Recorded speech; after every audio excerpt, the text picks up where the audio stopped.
नमस्कार दोस्तों, स्वागत है आपका अपने चैनल CWH यूनिवर्सिटी में। दोस्तों, अगर आप इस चैनल पर नए हैं तो चैनल को जरूर सब्सक्राइब कर लीजिएगा, क्योंकि आपको इस चैनल पे विनोबा विश्वविद्यालय के सेमेस्टर 5 के सारे वीडियो मिलने वाले हैं कॉमर्स के लिए। तो जो बच्चे कॉमर्स के स्टूडेंट हैं, सेमेस्टर 5 का फर्स्ट जो मेजर पेपर 9 था फाइनेंशियल मैनेजमेंट, उसका फर्स्ट लेक्चर हमने अपलोड कर दिया और आज हम सेकेंड लेक्चर अपलोड करने रिकॉर्ड कर रहे हैं जो यूनिट 2 का है। हम लोग यूनिट बाय यूनिट अपलोड करते हैं वीडियो, तो सारे वीडियो को देखिएगा तभी ना कंप्लीट हो पाएगा। अब एक वीडियो को फर्स्ट वीडियो देखे और एकदम चल गए कि एग्जाम लिखने, तो केवल एक यूनिट का है। एक यूनिट से जितने क्वेश्चन आएंगे वो मैच करेगा, बाकी क्वेश्चन तो मैच नहीं करेगा। तो सारे वीडियो को धुआंधार तरीके से देखिएगा। 4 वीडियो, एक सब्जेक्ट का 4 वीडियो आएगा और चारों वीडियो को आपको देखने में कोताही जरा सा भी नहीं करना, रगड़ के देखिए, एग्जाम अच्छा जाना चाहिए। और मैं फिर बता दूं, सेमेस्टर 5 में मत लटकना मेरे भाई। अगर सेमेस्टर 5 में लटक गए तो 1 साल बर्बाद होगा आपके लाइफ का। अभी तक आपको नहीं पता चला, सेमेस्टर बैक लगते गए, आप आगे बढ़ते गए।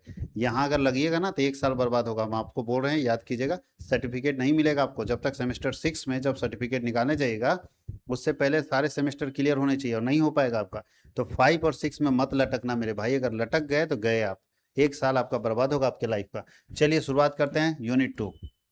जिन लोगों को ये पीडीएफ चाहिए, पीडीएफ हमारे एप्लीकेशन में डाला हुआ है, आप एप्लीकेशन से पीडीएफ खरीद सकते हैं। तो सेकेंड यूनिट में चलते हैं। Define capital budgeting. पूंजी बजट क्या है?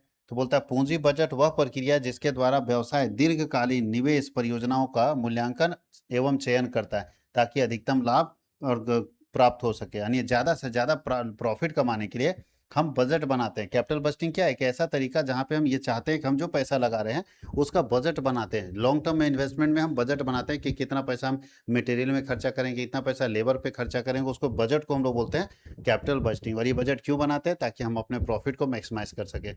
पेबैक पीरियड क्या है? तो पेबैक पीरियड वह पीरियड है जितने दिनों में हम अपने लगाए हुए पूंजी को वापस ले लेते हैं। अब मेरा लगाया हुआ पूंजी, अगर हम 16 लाख या 36 लाख रुपए या 50 लाख लगा के बस खरीदे, तो मेरा 50 लाख कितने दिन में वापस आएगा? जितने दिन में हम वापस निकाल पाएंगे उसी पीरियड को बोलते हैं पेबैक पीरियड। ठीक है।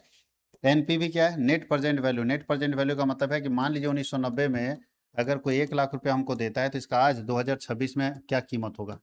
यही वाला होता है एनपीवी, नेट प्रेजेंट वैल्यू। ठीक है। जो पुराने समय के का वैल्यू है उसका आज वैल्यू कितना है उसको बोलते हैं net present value.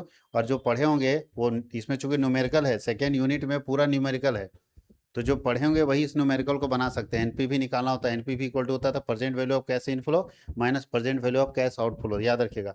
What is IRR? IRR एक मेथड है। और जैसे प्रेजेंट वैल्यू एनपीवी निकालते हैं, तो वैसे आईआरआर जो है एक मेथड है। और इसके अंदर हम क्या करते हैं, इसका फुल फॉर्म क्या है? Internal rate of return. ये कैसा? आईआरआर आंतरिक प्रतिफल दर है, मतलब वह छूट दर है जिस पर किसी परियोजना का एनपीवी जीरो होता है। यानी आईआरआर जो रेट है, इस पे एनपीवी किसी भी प्रोजेक्ट का जीरो होता है। याद रखिएगा, एनपीवी किसी भी प्रोजेक्ट का क्या होता है? जीरो होता है। प्रॉफिटेबिलिटी इंडेक्स क्या होता है? तो बोलता है प्रॉफिटेबिलिटी इंडेक्स लाभदायकता सूचकांक भविष्य के नगद आगमों के वर्तमान मूल्य, यानी भविष्य में क्या हमारे पास रेवेन्यू आएगा उसका प्रेजेंट वैल्यू और प्रारंभिक निवेश का अनुपात है। यानी इसको बोल सकते हैं कि अगर पीआई निकालना है, profitability index equal to present value of cash inflow divided by initial investment. Present value of cash inflow divided by initial investment. Present value of cash inflow divided by initial investment. Explain capital budgeting process. पूंजी budget प्रक्रिया को समझाइए। तो बोलता है पूंजी budgeting प्रक्रिया वह व्यवस्थित प्रक्रिया है जिसके माध्यम से व्यवसाय दीर्घकालीन निवेश परियोजनाओं का मूल्यांकन एवं चयन करता है। पूंजी बजटिंग प्रक्रिया एक ऐसी प्रक्रिया, यानी पूंजी बजटिंग प्रक्रिया एक ऐसा प्रोसेस है जहां पे हम लॉन्ग टर्म इन्वेस्टमेंट से संबंधित निर्णय लेते हैं। लॉन्ग टर्म इन्वेस्टमेंट से संबंधित निर्णय लेते हैं, याद रखिएगा। पूंजी बजट प्रक्रिया का चरण क्या है? तो आइडेंटिफिकेशन ऑफ इन्वेस्टमेंट अपॉर्चुनिटी। ध्यान रखिएगा, पूंजी बजटिंग के अंदर हम क्या करते हैं? लॉन्ग टर्म इन्वेस्टमेंट से संबंधित, दीर्घकालीन निवेश से संबंधित निर्णय लेते हैं। इसमें सबसे पहले निवेश अवसर की पहचान करते हैं, निवेश की परियोजना का मूल्यांकन करते हैं कि कितना रुपया, परियोजना मतलब कितना रुपया का प्रोजेक्ट है ये। मान लीजिए हमको लग रहा है कि हमको यहाँ पे फैक्ट्री खोलना है, कितना रुपये का प्रोजेक्ट है। फिर सिलेक्शन, प्रोजेक्ट का सिलेक्शन करते हैं कि हाँ यही चुनना है, फिर उसको लागू करते हैं, फिर उसके परफॉर्मेंस को रिव्यू करते हैं। इतना सारा काम करते हैं हम जब कहीं कैपिटल बजटिंग कर रहे होते तो। बोलता है कैपिटल बजटिंग से क्या फायदा होगा? तो अगर हम कैपिटल बजटिंग सही से करेंगे कि कहाँ पे कितना पैसा लगेगा, यहाँ से कितना प्रॉफिट आने वाला है, तो हमको लाभदायकता परियोजनाओं के चयन में सहायता मिलेगी, धन का सर्वोत्तम उपयोग सुनिश्चित होगा, निवेश जोखिम को कम करता है और व्यवसाय के दीर्घकालीन विकास में सहायक होता है। नेक्स्ट क्वेश्चन है, एक्सप्लेन कैश फ्लो एस्टिमेशन। नगदी प्रवाह अनुमान की व्याख्या कीजिए। तो नगदी प्रवाह अनुमान वह प्रक्रिया है जिसके द्वारा किसी निवेश परियोजना से होने वाले भविष्य के नगद आगम और नगद निर्गमन का अनुमान लगाया जाता है, यानी कितना पैसा किसी प्रोजेक्ट से आएगा इनफ्लो और कितना पैसा किसी प्रोजेक्ट से जाएगा, उसका अनुमान हम लोग कैश फ्लो एस्टिमेशन से लगाते हैं। जैसे इसमें हम निकालते हैं इनिशियल कैश आउटफ्लो, कितना पैसा शुरुआत में हम लगाए पूंजी, जैसे 20 लाख का मशीन खरीदे तो 20 लाख मेरा इनिशियल कैश इनफ्लो है। फिर देखेंगे ऑपरेटिंग कैश इनफ्लो कितना मेरे पास, सॉरी आउटफ्लो है, और उसके बाद इनफ्लो देखेंगे, फिर देखेंगे टर्मिनल कैश फ्लो कितना है। ये सारा चीज़ हम चेक करेंगे, और अगर हमारा सब कुछ ठीक ठाक रहा, मतलब कैपिटल बजटिंग सही है, तो बोलता है कि कैश फ्लो एस्टिमेशन का क्या महत्व है, तो भैया पूंजी बजटिंग में महत्वपूर्ण भूमिका निभाता है। मेजर करता है प्रोजेक्ट प्रॉफिटेबिलिटी को, परियोजना की लाभदायकता या लाभप्रदता का आकलन करता है, निवेश जोखिम को कम करता है, ठीक है, बोलता है रिड्यूस इन्वेस्टमेंट रिस्क, और वित्तीय नियोजन को बेहतर बनाता है, इम्प्रूव फाइनेंशियल प्लानिंग, ये वित्तीय नियोजन को क्या करता है, बेहतर बनाता है। एनपीवी क्या है, तो एनपीवी नेट प्रेजेंट वैल्यू एक ऐसा टेक्निक है जिसके जरिए आप किसी भी एसेट्स का आज का कीमत निकाल सकते हैं, यानी उसका प्रेजेंट वैल्यू निकाल सकते हैं। एनपीवी नेट प्रेजेंट वैल्यू एक ऐसी टेक्निक है जिसमें किसी भी एसेट्स का आप प्रेजेंट वैल्यू निकाल सकते हैं कि आज उसका क्या कीमत है। तो प्रेजेंट वैल्यू निकालने के लिए हम एनपीवी का इस्तेमाल करते हैं।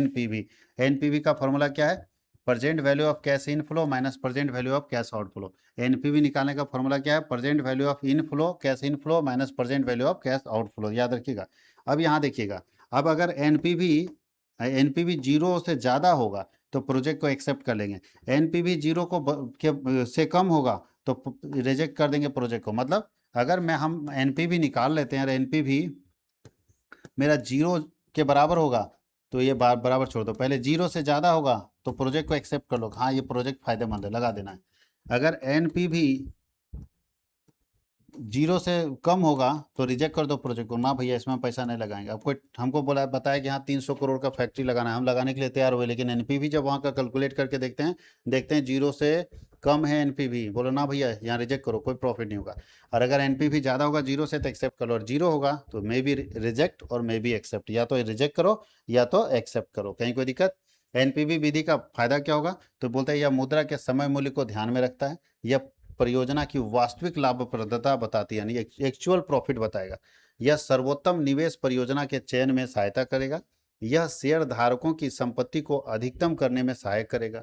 इसका नुकसान क्या भैया, तो इसकी गणना अपेक्षाकृत कठिन होती है, जटिल होती है, आसान नहीं होता है। इसके लिए उचित छूट की दर यानी रेट ऑफ जो डिस्काउंट रेट आपको निकालना पड़ेगा, और छोटे प्रोजेक्ट के लिए इसका उपयोग करना उचित नहीं है, छोटे छोटे प्रोजेक्ट के लिए इसका उपयोग करना उचित नहीं है। अगला है explain the profitability index method, pi कैसे निकालेंगे, तो प्रॉफिटेबिलिटी इंडेक्स अभी बताए थे, प्रेजेंट वैल्यू ऑफ, बोलता है present value of future cash inflow divided by initial investment. Profitability index ये बताता है कि इनिशियल इन्वेस्टमेंट नीचे रहेगा और प्रेजेंट वैल्यू ऑफ इनफ्लो जो है ऊपर रहेगा, यानी प्रेजेंट वैल्यू ऑफ इनफ्लो बटा इनिशियल इन्वेस्टमेंट। मैं अब आपको बता दूं कि जो बच्चे न्यूमेरिकल पढ़े हैं, इससे न्यूमेरिकल भी रहेगा, तो न्यूमेरिकल पढ़े वो यूनिट 2 आराम से समझ पाएंगे, जो नहीं पढ़े ना एकदम साइंस है ऊपर से साफ हो रहा है। एडवांटेज क्या है, जितना शक दिमाग में घुस सकता है घुसा लीजिए। एडवांटेज क्या है बाबू लोग पीआई मेथड का, तो बोलता है टाइम वैल्यू ऑफ मनी को ध्यान दिया जाएगा। दूसरा क्या है, यह लाभदायकता निवेश परियोजना के चयन में सहायता करती है, पूंजी सीमित होने की स्थिति में यह राशनिंग में बहुत उपयोगी होता है, और विभिन्न परियोजनाओं की तुलना करने में भी यह आसान होता है। नुकसान क्या है इस मेथड का, पहला है कि भविष्य के नगद प्रवाह का सही अनुमान, भविष्य में कितना पैसा आएगा इसका सही अनुमान लगाना कठिन हो जाता है, और इसकी गणना अपेक्षाकृत जटिल होती है, और परस्पर वैकल्पिक परियोजनाओं के लिए हमेशा उपयुक्त नहीं होती है। आगे लिखा है ईएसजी क्या है, ईएसजी का मतलब होता है इन्वायरमेंट को, सोशल को और गवर्नेंस को ध्यान में रखना। आप कोई भी प्रोजेक्ट में पैसा लगा रहे हैं तो वहाँ पे ये इस बात का ध्यान रखिएगा कि जहाँ पे भी हम पैसा लगा रहे हैं बिजनेस में, वहाँ पे हमको प्रॉफिट कमाना है, लेकिन प्रॉफिट कमाना है इन्वायरमेंट, सोसाइटी और गवर्नेंस को बिना नुकसान पहुंचाए। अगर बिना नुकसान पहुंचाए आप प्रॉफिट कमा रहे हैं तो प्रॉफिट से कोई दिक्कत नहीं। तो आपको हमेशा याद इस बात का ध्यान रखना है कि जहां भी आप बिजनेस सेटअप कर रहे हैं वहां के पर्यावरण में देखिए पोल्यूशन नहीं करना है, कचरा प्रबंधन करना है, ये आपको व्यवस्था करनी है। वहाँ समाज में कौन रहता है, कर्मचारी, ग्राहक, समाज के लोग, तो समाज को भी नुकसान नहीं होना चाहिए, और गवर्नमेंट गवर्नेंस का भी नुकसान नहीं होना चाहिए, वहाँ की सरकारों को भी किसी तरह का नुकसान नहीं होना चाहिए जहाँ आप अपना इंडस्ट्री सेटअप करना चाह रहे हैं। यानी जहाँ भी आप अपना इंडस्ट्री सेटअप करना चाह रहे हैं वहाँ समाज के 3 कंपोनेंट्स को किसी तरह का नुकसान नहीं होना चाहिए, जिसको हम ESG बोलते हैं। कोई दिक्कत है, एडवांटेज क्या है बताइए इसका ESG का, पहले इंपॉर्टेंस देख लेते हैं। ESG का इंपॉर्टेंस क्या है, तो भैया ESG मतलब उत्तरदायी निवेश निर्णय लेने में सहायता करता है, निवेश के जोखिम को कम करता है, सतत विकास को बढ़ावा देता है, कंपनी की प्रतिष्ठा को बढ़ाता है और दीर्घकालीन लाभ प्राप्त करने की में सहायता करता है। एडवांटेज क्या है इसका? तो एडवांटेज ध्यान रखिएगा, एडवांटेज क्या है ईएसजी का? तो पहला बोलता है दीर्घकालीन बेहतर वित्तीय प्रदर्शन, better long term financial performance होता है। दूसरा लोअर बिजनेस रिस्क, कम व्यवसायिक जोखिम होता है। तीसरा एनवायरमेंटल प्रोटेक्शन, पर्यावरण का संरक्षण सुरक्षा होता है।